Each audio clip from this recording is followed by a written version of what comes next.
When driving a car impaired, it only takes a moment to lose control.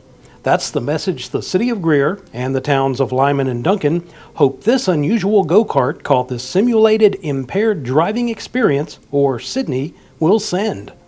What we're trying to do is provide the community with a demonstration of a unique new vehicle, piece of technology we're going to use to teach young kids and people what it's like to drive impaired. So if they do decide or to try to get into a vehicle, or hopefully if they will understand what it's like to drive impaired and don't.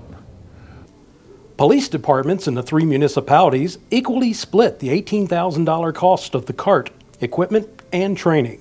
The first of its kind in South Carolina, SIDNE is the result of a partnership designed to save lives. We all decided to get together and put our money together using condemned funds, which comes from some of the miscreants around the community, to purchase this equipment. We have a trailer that we pull it in, and we'll have all our decals on it to let everybody know this is a partnership. All of us working together to make a difference in terms of driving under the influence and impaired driving. We have limited resources, we're small communities, and it makes sense to partner. For the expense, it's economical, but it also makes more sense in terms of how often the thing's used. Students from Burns High School in Duncan demonstrated SIDNE's effectiveness. The flip of a switch from a trained officer sends a delay to the cart's controls and yields what is too often the result of a distracted or impaired driver. The one that's like really bad now is texting and like drinking, leaving parties and drinking and stuff like that.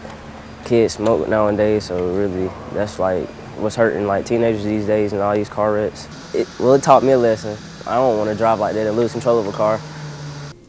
Sergeant Chad Richardson, one of 2 members of the Greer Police Department trained to operate the equipment, agrees that the popularity of texting by teens and young adults is a topic that SIDNE can address.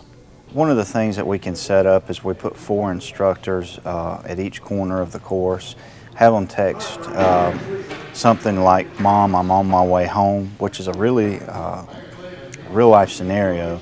And in that time we count how many times that their head goes down to look at their cell phone while they're trying to go through the course.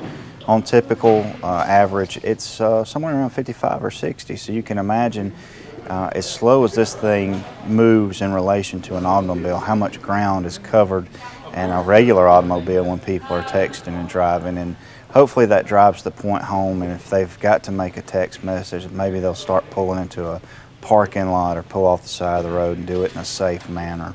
As SIDNE is used in Duncan, Lyman, and Greer, the hope is that a simulated experience will help save real lives.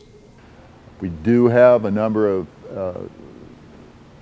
young people who have died in our communities as a result of impaired driving, not including using cell phones or texting and doing other things.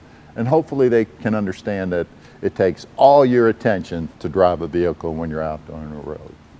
It's a skill and it's not a habit, meaning you have to focus your attention on what you're doing in order to do it safely.